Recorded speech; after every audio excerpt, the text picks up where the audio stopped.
আমি কি করব, কোথায় আমি থাকবো রে বাবা? আমি নিরুপায় হয়ে যায়, এই জন্য আমার আল্লাহর কাছে আমি কান্দি। হযরত আবুল বারাকাত রাহমাতুল্লাহি আলাইহি কান্না শুরু করলো। কাঁদতে কাঁদতে বলল, মা কাঁদিও না গো মা, কাঁদিও না। বলো তুমি আমারে ছেলে হিসেবে গ্রহণ করনি? বলে হয় 100 বার। যদি ছেলে হিসেবে মানো, আমি একটা আরজ তোমার কাছে একটা দরখাস্ত রাখতে চাই।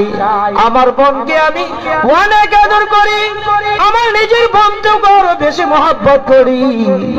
আমার বোনের পোশাক গুলো আমি আবুল বারাকাতকে পরাইয়া দাও, গয়নাগুলো আমার কানে লাগাইয়া দাও, আমাকে সাজাইয়া বসাইয়া রাখো। কসম করে বললাম, আমার সেনায় কোরআনুল কারীম 30 পারা আছে রে মা। জিন্দা ও দানব তাদের 14 গোষ্ঠীও আমার কিছু করতে পারবে না।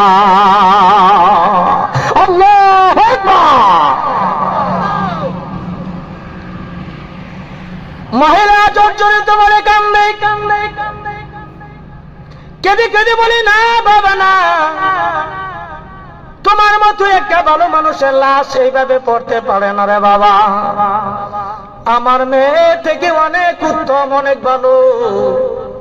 তোমার তেলাওয়াত যখন আমি শুনি, আমার মনটা বিগলিত হয়ে যায়।